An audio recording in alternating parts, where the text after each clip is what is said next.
हॉररकोर संगीत के एक आर्टिस्ट द्वारा हत्या की जाती है अपने दो दोस्तों और एक दोस्त के माता पिता की। अमेरिका की वर्जीनिया स्टेट के फार्मविले में हुई घटना के बारे में आज हम जानेंगे। फाइनेंशियल, सेक्सुअल, साइबर, डूडला, ट्रू क्राइम स्टोरीज।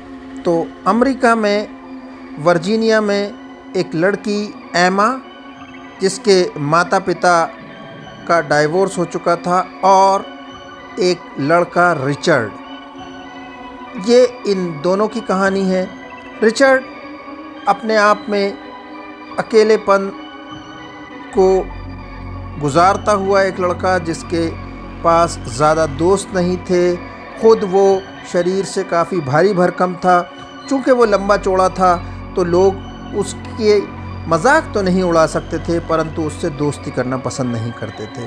अब यही उसका धीरे धीरे उसके अंदर ये बात आना शुरू हुई कि उसके बाल, उसका वज़न, ये तमाम चीज़ें ऐसी हैं जिससे उसके हम उम्र दोस्त उसको पसंद नहीं करते हैं। इस बात से वो अंतर्मुखी हो गया, ज़्यादा लोगों से मेल मुलाकात नहीं करता था।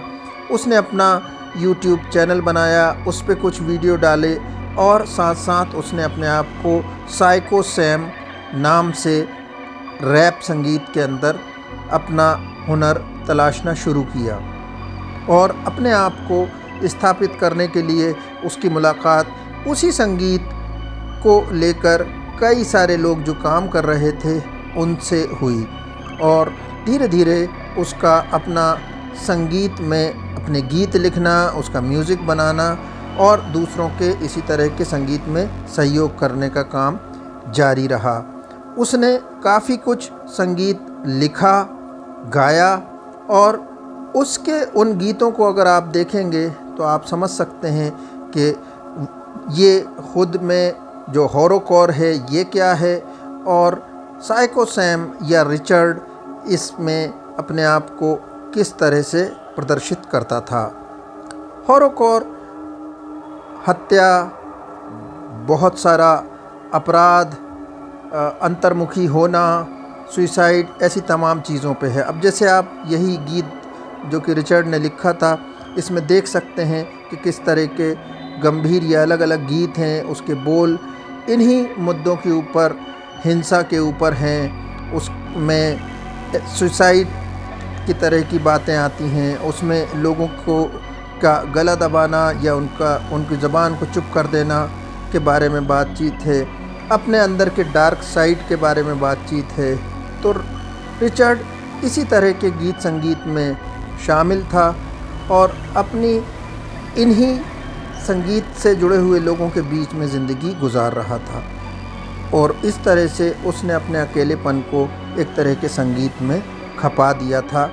और जो उसको स्कूल में उसके आसपास से दोस्तों से अवहेलना मिली, उसको उसने अपने संगीत के माध्यम से कुछ दोस्त बनाए, जैसे रेज़कल और उसके हस्बैंड सिकैनिक।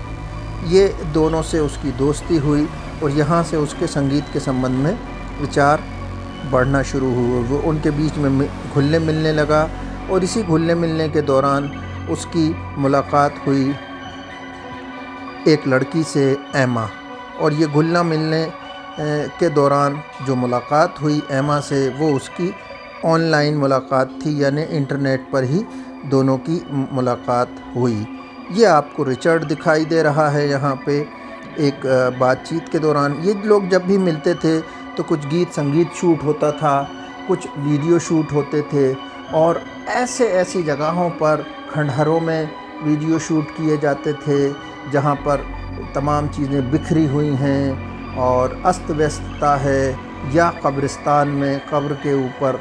तो ये एक बिल्कुल अलग तरह का जॉनर है, और अमेरिका में ये काफ़ी प्रचलित है, परंतु पुलिस इसके आर्टिस्ट और इसके फ़ैन को ज़िम्मेदार मानती है बहुत सारी ऐसे हत्याओं के लिए, जो कि ख़ास तौर से यंग एज के लड़के या लड़कियों के द्वारा की जाती है, जिसमें ख़ास तौर से स्कूलों में की जाने वाली हत्या का भी मामला है।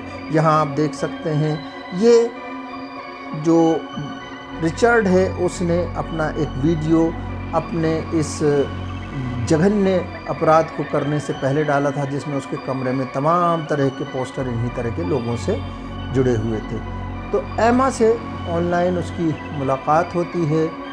ये लड़की एमा और इन दोनों की दोस्ती धीरे धीरे बढ़ती जाती है और ये लगभग 1 साल तक दोस्ती चलती है, परंतु ये मिलते नहीं हैं। फिर एक दिन मार्क, जो कि एमा के पिता हैं, और डेबरा केली, जो कि माँ है एमा की, वो एमा को लेके जाते हैं एक इसी हॉरर कोर के कॉन्सर्ट में, और वहीं पे बुला लेती है एमा रिचर्ड को भी।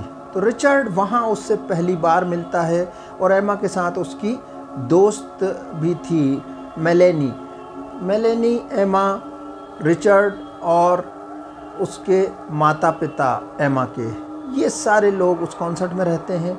यहीं पर पहली बार एमा मिलती है रिचर्ड से, और रिचर्ड को जो कि लगता था कि शायद उसको उसकी सोलमेट मिल गई है, मगर जब वहाँ वो लोग मिलते हैं कॉन्सर्ट के दौरान, तो रिचर्ड को एहसास होता है कि एमा उसे इग्नोर कर रही है और उसको भाव नहीं दे रही है, उससे बचना चाह रही है, और ये बात उसके दिमाग में बैठ जाती है। तीनों वापस आते हैं और एमा के घर में रुकते हैं। जब एमा के घर में रुकते हैं, वहीं पर रिचर्ड इन दोनों लड़कियों की हत्या कर देती है। वहीं कैली, जो एमा की माँ है, वो भी सो रही होती है, उसकी भी हत्या कर देती है और कर देता है। और उसके बाद रिचर्ड इंतज़ार करता है 2 दिन का, और उस दौरान मार्क, जो कि एमा के पिताजी हैं, वो आते हैं, उनकी भी हत्या कर देता है। और फिर ये बात वो अपनी बहन को बताता है फ़ोन के ऊपर, जो कि बहुत अनयूजुअल लगती है।